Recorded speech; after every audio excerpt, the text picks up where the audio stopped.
Suara gaduh pasar pagi di kota Purwakarta menyatu dengan teriakan pedagang dan deru motor yang lalu lalang.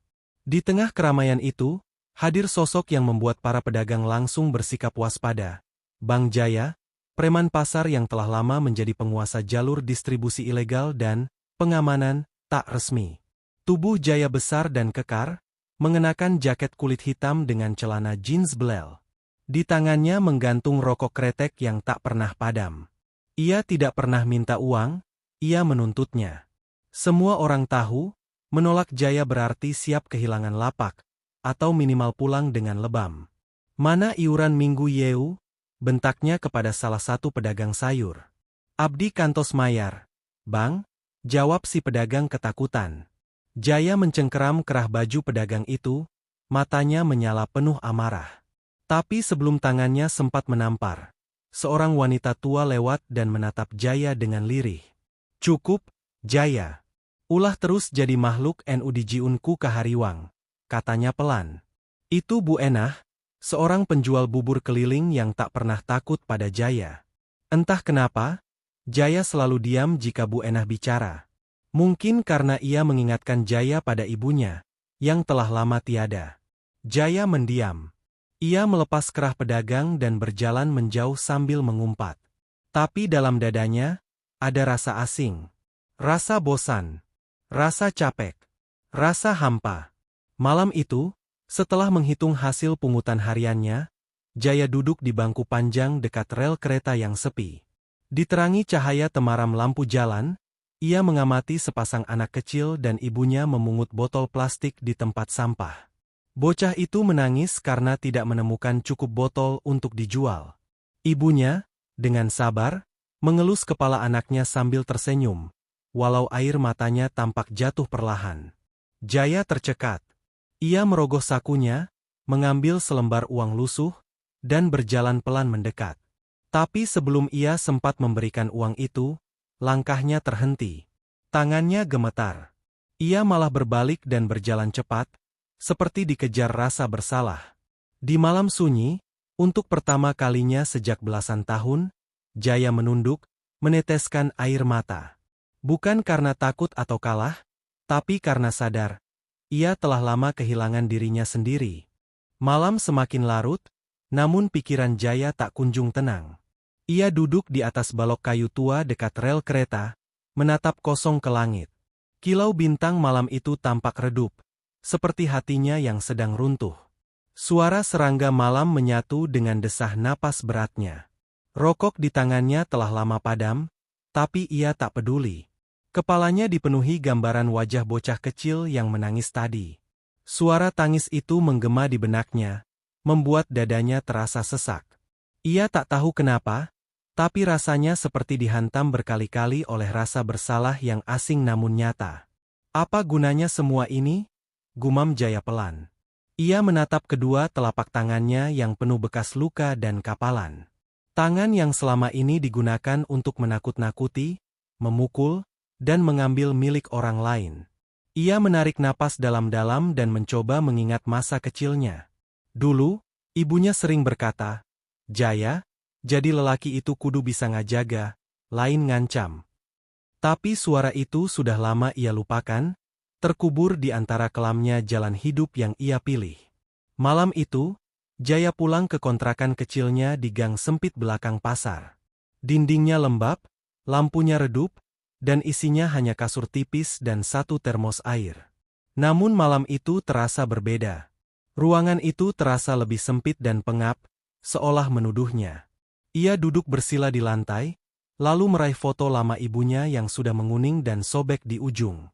"Mak, Jaya rindu," katanya lirih, suaranya bergetar. Ia menunduk, dan untuk pertama kalinya sejak dewasa, ia menangis terisak. Air matanya jatuh ke lantai, bercampur dengan debu dan noda.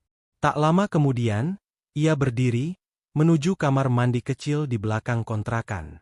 Ia membuka baju, membasuh wajah dan tubuhnya, seolah ingin menghapus seluruh masa lalunya yang kotor. Ia menatap cermin retak di dinding, lalu berkata pelan, "Besok, aing rek robah." Pagi harinya, Jaya tak kembali ke pasar seperti biasanya. Ia berjalan menyusuri jalan utama kota, tanpa tujuan pasti. Dalam hatinya hanya satu tekad, mencari sesuatu yang bisa membawanya ke jalan yang lebih baik. Ia ingin kerja. Ia ingin hidup yang bersih. Di tengah perjalanan, ia melihat sekelompok orang berkumpul di sebuah lapangan terbuka. Ada spanduk besar bertuliskan, "Proyek revitalisasi desa oleh Kang Dedi Mulyadi, tenaga kerja lokal dibutuhkan." Jaya berhenti sejenak. Jantungnya berdetak lebih cepat. Apa ini pertanda? Pikirnya. Ia berjalan pelan ke arah kerumunan. Banyak anak muda, bapak-bapak, bahkan ibu-ibu yang ikut mendaftar. Di sisi kiri lapangan, tampak posko pendaftaran sederhana dengan tumpukan berkas lamaran dan beberapa petugas berpakaian rapi. Jaya berdiri di kejauhan. Rasa ragu muncul. Siapa yang mau terima preman kayak aing? Tapi kemudian ia menggenggam erat kertas bekas yang ia tulis semalam. Lamaran kerja tulis tangan yang penuh coretan dan goresan tinta. Ia menunduk sebentar, lalu melangkah maju.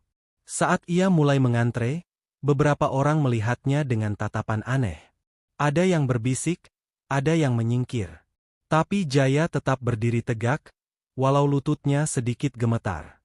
Di dalam dadanya, ada perang antara masa lalu dan harapan. Ketika tiba gilirannya menyerahkan berkas, seorang petugas menatap namanya dan mengangkat alis. "Jaya? Yang dari pasar itu?" tanyanya dengan nada ragu. Jaya mengangguk, lalu menjawab dengan tenang. "Leres, tapi Ayuna, aing hayang jadi jalma NU bener." Jaya menunggu dalam antrean dengan sabar. Keringat dingin membasahi pelipisnya meski matahari pagi belum sepenuhnya terik. Ia merasakan setiap tatapan mencurigakan menancap seperti jarum ke kulitnya, tapi ia menahannya. Kali ini, ia tidak akan lari. Ia harus melewati ini kalau ingin benar-benar berubah. Setelah menyerahkan lamaran, Jaya diminta menunggu panggilan wawancara singkat di sebuah tenda kecil. Di sana, beberapa petugas tampak mencatat nama-nama dan mengatur dokumen. Di antara mereka, sesekali terdengar menyebut nama Kang Dedi dengan penuh hormat dan semangat. "Pak Dedi MAH lain kayak pejabat biasanya," kata salah satu panitia pada rekan di sebelahnya. "Anjeuna MAH sering turun langsung. Bantu warga, ngobrol langsung, nyang hareupan masalah." Jaya mencuri dengar obrolan itu. Hatinya sedikit terangkat. Ia pernah melihat sosok Kang Dedi di video-video yang diputar di warung kopi. Berpakaian sederhana, menyapa pemulung, menghibur anak-anak kampung. Tapi ia tak pernah membayangkan suatu hari bisa bersinggungan langsung dengan tokoh itu. Saat namanya dipanggil untuk sesi wawancara, Jaya menarik napas dalam-dalam. Di dalam tenda, ia duduk berhadapan dengan dua orang pewawancara.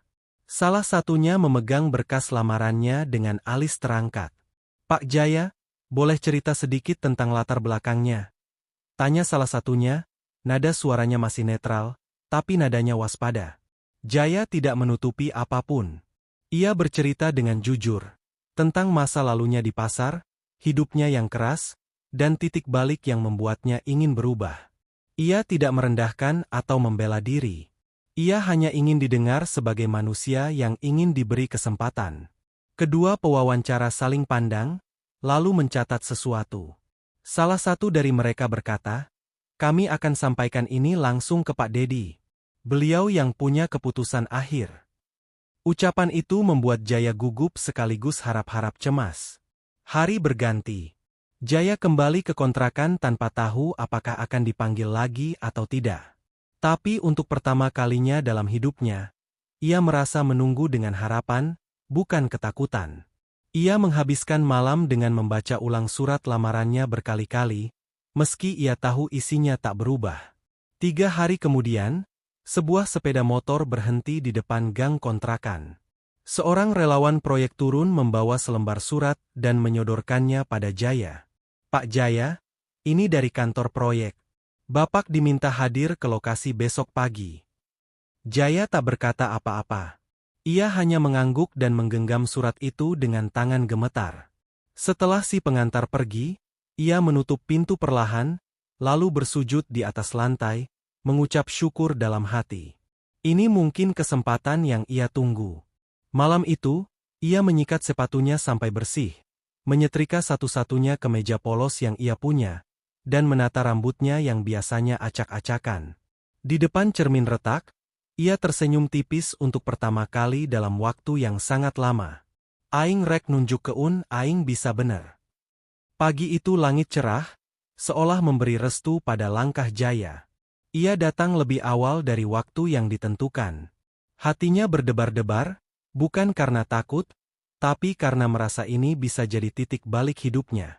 Lapangan proyek yang dulu ia lihat dari kejauhan kini terbentang di hadapannya, lebih besar dari yang ia bayangkan. Di sudut tenda utama, terlihat beberapa staf bersiap menyambut kedatangan tokoh penting. Semua tampak sibuk. Jaya berdiri agak menjauh, tak ingin mengganggu. Ia memegang surat panggilan dengan kedua tangan seperti menggenggam hidupnya sendiri. Beberapa pekerja proyek melirik ke arahnya, sebagian tampak mengenal wajah Jaya. Mereka berbisik pelan, sebagian memasang wajah sinis. "Preman pasar? Dia mau kerja di sini?" bisik salah satu dari mereka. Jaya pura-pura tak mendengar, meski hatinya tersayat. Tak lama, sebuah mobil SUV hitam berhenti di pinggir lapangan. Dari dalam, keluar seorang pria bersorban putih dengan wajah tenang dan senyum ramah, Kang Dedi Mulyadi. Kehadirannya langsung mengubah suasana. Semua orang menunduk hormat, beberapa langsung mendekat. Jaya berdiri terpaku. Ia tidak menyangka sosok yang biasa ia lihat di layar ponsel kini ada di depannya. Tubuhnya kaku, tapi kakinya pelan-pelan melangkah mendekat, melewati tatapan para staf dan pekerja yang masih memandangnya penuh curiga. Kang Dedi melihat Jaya dari kejauhan dan mengerutkan kening, seolah mengenali wajah itu. Saat Jaya semakin dekat, Kang Dedi tersenyum tipis. "Jaya, ya? Dari pasar." Jaya menunduk dalam-dalam. "Leres, Kang. Abdi Jaya. Dulunya preman pasar. Ayeuna, abdi hayang tobat. Hayang jadi jalma NU berguna. Abdi menta kasempetan, Kang." Beberapa staf tampak gelisah. Salah satu dari mereka mendekat dan berbisik di telinga Kang Dedi, mungkin menyarankan agar tidak melibatkan orang seperti Jaya. Tapi Kang Dedi hanya mengangkat tangan pelan, isyarat untuk diam. Ia menatap Jaya langsung, matanya dalam dan penuh penilaian. "Kenapa Ayeuna baru sadar, Jaya?" tanyanya, suara tenang tapi menusuk. "Sabaraha loba jalma NU pernah anjeun sakiti?" Jaya menggigit bibirnya, menahan emosi. "Loba, Kang. Teuing sabaraha. Tapi unggal peuting ayeuna, abdi inget unggal panon NU pernah neuteup ka abdi ku sieun. Ayeuna abdi nyaho, abdi salah.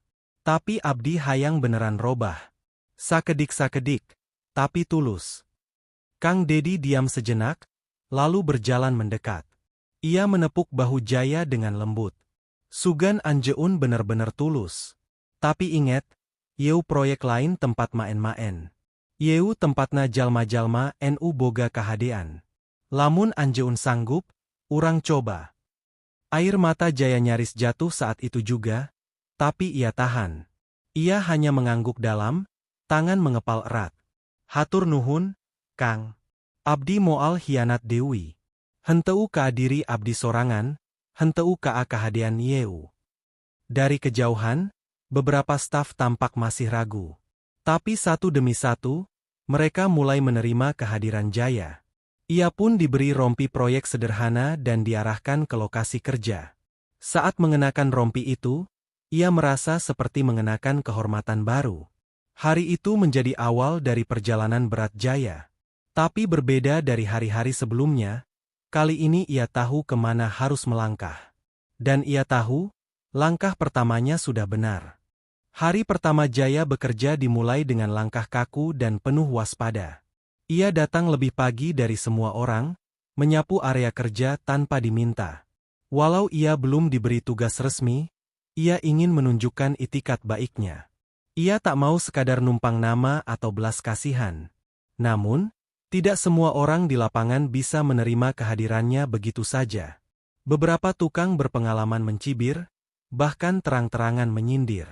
Preman MAH paling kuat pas mulut doang. Coba suruh ngangkat semen, baru tahu rasa, ucap seorang pekerja sambil tertawa. Jaya hanya tersenyum. Ia tidak membalas. Ia tahu, balas dendam hanya akan menyeretnya kembali ke masa lalu yang kelam. Ia memilih menunduk, mengangkat semen satu demi satu, walau punggungnya mulai pegal dan tangannya gemetar. Pada hari ketiga, insiden kecil terjadi. Beberapa alat bangunan hilang dari gudang kecil proyek. Tak ada saksi, tapi seseorang langsung menuding, pasti gara-gara si Jaya. Dia kan bekas preman. Tuduhan itu menyebar cepat seperti api. Jaya terdiam saat dituduh, wajahnya pucat. Ia tak punya bukti untuk membela diri. Semua mata memandangnya, dan untuk sesaat, ia merasa seperti kembali ke titik nol. Dihakimi oleh dunia yang hanya mengenal siapa dirinya dulu, bukan siapa dirinya kini. Namun sebelum tudingan itu melebar, Kang Dedi datang ke lokasi. Ia mendengar kabar soal kehilangan alat dan langsung memanggil semua pekerja berkumpul. Dengan suara tegas tapi tenang, ia berkata, tuduhan tanpa bukti itu kejam. Kita di sini bukan untuk menilai masa lalu, tapi mengawal perubahan. Jaya menunduk, menggigit bibir. Ia merasa ingin menangis, tapi menahannya. Kang Dedi kemudian menatap langsung padanya dan bertanya, Jaya, lamun enya anjeun salah, ucap keun. Tapi lamun henteu, tong leungit keun kayakinan. Dengan suara lirih, Jaya menjawab, henteu, Kang. Abdi henteu nyokot nanaon. Lamun abdi salah, abdi siap kaluar ayuna oge. Tapi abdi henteu. Keesokan harinya, alat yang hilang ditemukan, bukan hilang, tapi ternyata tertinggal di mobil pengantar bahan bangunan yang keliru parkir. Tuduhan terhadap Jaya terbantahkan. Beberapa pekerja yang sempat mencurigainya merasa malu, meski tak semua mau minta maaf secara langsung. Namun sejak saat itu, sedikit demi sedikit kepercayaan mulai tumbuh. Seorang tukang bernama Pak Rohim, yang awalnya skeptis, mulai membuka diri. Kamu kuat juga ya, Jai? Tanganmu beneran kerja, bukan cuma buat mukul, katanya sambil tersenyum tipis. Jaya tertawa pelan. Alhamdulillah, ayuna MAH tangan yeu keur nyangga batu, lain nyangga amarah, jawabnya. Mereka tertawa bersama, dan untuk pertama kalinya, Jaya merasa bukan sebagai beban, tapi bagian dari tim. Hari demi hari, peluh Jaya menyatu dengan tanah proyek. Ia mulai diberi tugas lebih penting, mengatur pengangkutan material, membantu warga sekitar membersihkan saluran air, bahkan kadang jadi juru bicara kecil bagi pekerja yang kesulitan. Malam hari di kontrakan, Jaya memandangi tangannya yang lecet dan baju kerja yang mulai penuh noda semen. Ia tersenyum kecil. Rasa lelah di tubuhnya tak lagi seperti dulu.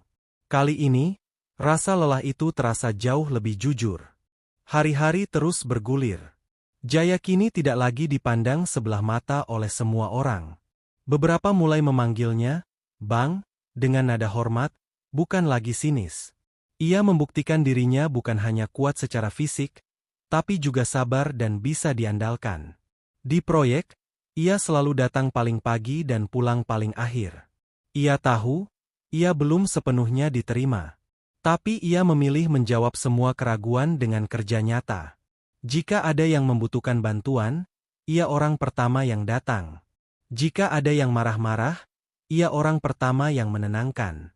Suatu hari, saat hujan turun deras dan gorong-gorong dekat proyek tersumbat, banyak pekerja enggan turun ke genangan air yang hitam dan bau. Tanpa banyak bicara, Jaya menggulung celananya, turun ke selokan, dan membersihkannya sendirian. Tindakannya itu membuat warga sekitar tertegun. Salah satu ibu-ibu bahkan merekamnya dan mengunggah ke media sosial. Dalam video itu, ia berkata, ini MAH mantan preman NU Ayuna jadi panutan. Hebat Bang Jaya. Video itu menyebar. Beberapa warga mulai mengenal namanya bukan dari cerita kelam, tapi dari aksi nyatanya sekarang. Anak-anak desa yang awalnya takut kini mulai mendekat. Setiap sore, setelah kerja selesai, Jaya duduk di pos ronda, bercerita sambil membagikan permen. Ada seorang bocah bernama Reza, yang setiap hari datang membawa mobil mainan rusak. Jaya memperbaikinya sabar-sabar. Om Jaya, Om dulu jahat, ya? Tanya si bocah polos suatu sore. Jaya tersenyum, lalu menjawab, dulu iya. Tapi sekarang Om pengen jadi baik, biar Reza nggak takut lagi. Pernah suatu hari, truk pengangkut material tergelincir di tanjakan sempit. Sopir panik dan pekerja bingung. Jaya tanpa komando langsung mengatur jalur, membantu mengganjal roda, dan memimpin pekerja lainnya menarik kendaraan dengan tali besar. Semua selamat, tak satu pun barang rusak. Kang Dedi yang mendengar cerita itu datang ke lokasi keesokan harinya. Ia memanggil Jaya ke tengah lapangan. Saha NU nyangka, urang bisa ngerasa aman gara-gara Jaya. Tapi yeu bukti, urang bisa robah. Teu kudu sempurna, tapi kudu jujur, ucap Kang Dedi di depan para pekerja dan warga. Jaya tak bisa berkata-kata. Ia hanya menunduk, matanya berkaca-kaca. Dalam diamnya, ia merasa telah menemukan kembali harga diri yang lama hilang. Bukan karena kekuatan, tapi karena kepercayaan. Sejak itu, ia dipercaya menjadi koordinator kecil untuk tim pengangkut bahan.